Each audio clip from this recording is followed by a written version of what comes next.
Good afternoon, everybody, once again, and welcome. It's my great honor and privilege to be speaking with Her Excellency Aseefa Bhutto Zardari. She is not only a member of Pakistan's parliament, but she is also, of course, the First Lady of Pakistan. Welcome. Thank you so much for having me. And thank you to the organizers of this event and this platform for having me here today.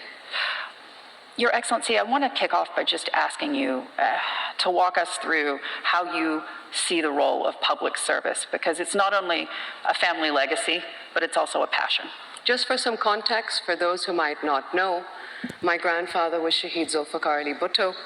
He was the first democratically elected Prime Minister of Pakistan. He gave us our constitution. He was a voice for the disenfranchised, and he gave his life for his country. He was sent to the gallows by a cruel and conniving dictator who sentenced him for a crime he did not commit. Only for 50 years later, for the same Supreme Court that was stained with his blood to come out and say he was innocent. Only proving my grandfather's last words, which were, "Oh God, help me, for I am innocent." My mother, Shaheed Mohtharama Benazir Bhutto, was the first and youngest female Prime Minister of Pakistan and in the Muslim world. And it was her pursuit for justice for her father which propelled her into politics. And hers was a turbulent journey. She faced police brutality, incarceration, character assassinations, too often used on women, exile. She was basically a mother raising her children, as well as fighting for my father's release from jail, and all the while running and leading the largest political party in Pakistan. So as you can see, it's not an easy legacy to live up to, but it's one that I can't walk away from. For my family, sacrifice, service, fighting for the greater good is all we know. My grandfather used to say that the paradise of God lies under the feet of your mother, but the paradise of politics lies under the feet of the people. And for my family, these are not mere words. This is our ethos. How do you view this situation for women in Pakistan today? What I've seen with my mother, and something that I still see today, is that women have to work twice as hard to get half as much acknowledgement as a man. But we are a strong and resilient force. The founder of our nation, Qaid-e-Azam Muhammad Ali Jinnah, used to say that there are two great powers in this world. One is the sword, and the other is the pen. And there's a great deal of rivalry and competition between the two. But there's a third power, greater than both, and that is our women. So the more time I spend on the ground, I see what a strong force we are.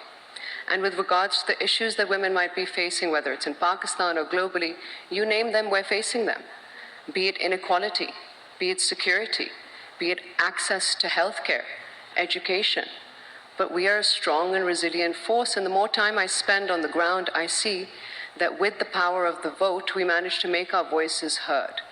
And for those who haven't voted or for some reason are outside the voting apparatus, they too, when they join forces and rally together, their voice can make cities come to a standstill.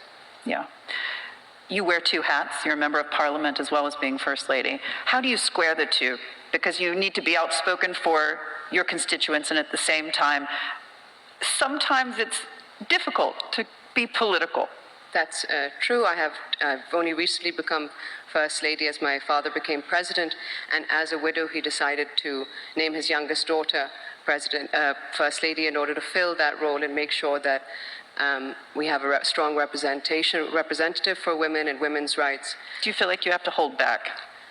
I have to hold back slightly when I'm in the arena of being the First Lady.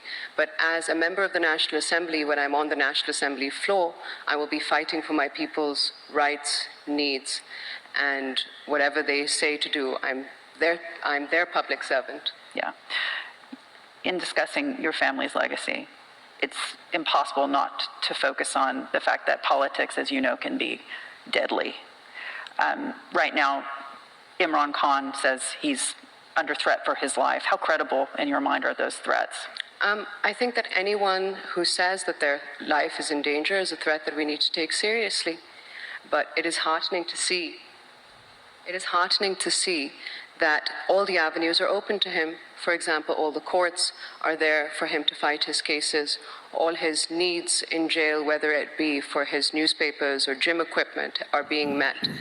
And I would not wish anyone in Pakistan to face great difficulty, and I hope he will go through the avenues of the court, and the courts will have their verdict. Are you confident he will have a fair treatment by the judicial system? I think so. I do believe that he'll be able to put his case forward, and based on what the evidence says, they'll be able to make their decision. Talk me through this. You have been a passionate proponent of the need for vaccines, particularly with regards to polio. When you see those in the United States, for example, President-elect Trump's pick, RFK Jr., who's a vaccine skeptic, does that worry you? Right now, I'm more worried about the issues that Pakistan is facing. I'm sure that the United States has a rigorous campaign to, before you go to school, you have to get vaccinated. Before any large forums, there need to be vaccinations for your child to make sure that at every stage they get their vaccinations. But with regards to Pakistan, I'm an advocate for polio eradication in Pakistan. I've been their ambassador also for the United Nations and Rotary International. And the challenges we face are greatly different. Yeah. And some of in 1994, my mother actually gave me the first oral polio vaccine. And this was when she was prime minister at the time, and she often said that as a woman leader, she brought an additional role to her office. She brought that of a mother. Yeah. So she spearheaded this campaign across the country. Then I would have to say that the changes in government leads to an issue for us on the ground. We had a period of dictatorship under which the reality of the situation was simply not being reported. We went through another change in government under which all the stakeholders, be it the president, the prime minister, the army chief of staff, all believed that this was an important issue and they were determined to eradicate this disease. Then we went through another change of government under which the government at the time did not take this seriously. And when the heads of government don't take this issue seriously of vaccination, there's a trickle-down effect. It trickles down to the bureaucrats, it trickles down to the health ministers, the health systems, all the way down to the health workers on the ground. Yeah. That this is not a serious issue. So I would have to say that that is one of the challenges that we're facing. A second challenge is that there was a misuse of our vaccination drive for security reasons, which brought about a lot of mistrust amongst our nation. We had clerics preaching that this vaccine would cause infertility and spreading misinformation. And this is an ongoing process. We have to take them on board as stakeholders and explain to them that this is the same vaccine that the United Arab Emirates used and managed to successfully eradicate this disease. So this is an ongoing process. But as a consequence of these two issues, we've had a lot of targeted attacks on our polio workers. There's been senseless killings of our polio workers on the ground, and our security forces also who are protecting them. And their only crime was that they were trying to fight for our future generation. Their crime was that they wanted to ensure that every single child was vaccinated. So these are some of the issues. And lastly, I would have to say our geography. We're on the border with Afghanistan, and we see a great deal of migration that occurs. And in that process, some children miss our national immunization drives. We've made progresses in this. We've put vaccinators at the border. We've put vaccinators in between cities and in between provinces. So we're determined to try and reach every single child out there. I would have to say that these are some of the challenges we're facing. But if I talk to you about the progress that we're making, I would have to say that, and the successes, I would have to say that every single child vaccinated is a success. Every single child we managed to save from this crippling disease is a success. Yeah. And until we reach the ultimate goal of a polio-free Pakistan, these are the successes that I need to hold on to and build on. You mentioned geography. Obviously, you're in a position at this point where geography has a great deal of impact on not just foreign policy, but obviously on the situation for women. How devastating, in your mind, was the withdrawal from Afghanistan, your neighbor? Because at this point, it seems as if the international community doesn't or isn't able to help those women. We gave them great promise, and then we abandoned them. With regards of the way the exit from Afghanistan was conducted, I think that record speaks for itself. It's devastating to see, but we have to have faith in the Afghan government and their systems to try, and we have to ensure that as a country like Pakistan, who is our neighbor, we can try and encourage them to, take on board our women and perhaps not go with such stern language when it comes to them. But it's also that they are their own country, and we can't dictate them to tell them what they should do. Yeah. Do you happen to think that there's something that the international community could do to help women there that they're not doing? Is there a pressure that we could exert? I think that it's a very difficult situation because in the manner in which they stayed and they exited, it causes great difficulty for anyone in the world to dictate to them what they should or should not be doing. Yeah. So I think engagement with the Afghan government is the best option we have. Yeah. Tell me this, when you think back to the legacy of your mother, not just as Prime Minister, but also as a parent, what are some of the lessons?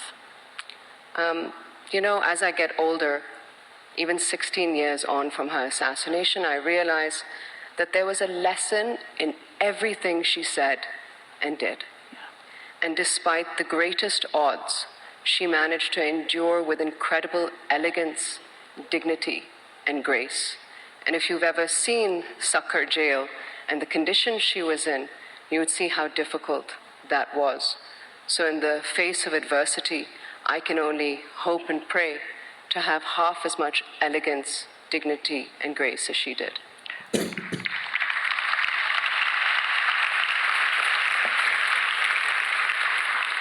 16 years on, what is your advice to the women in this room as they look to take their place, not just as women, as mothers potentially, but also as those who are leading corporations, excited about being entrepreneurs and startups, and also going into politics?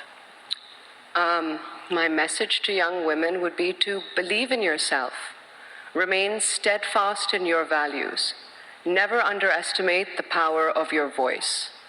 Leadership is not about privilege and position. It's shaped by purpose and persistence.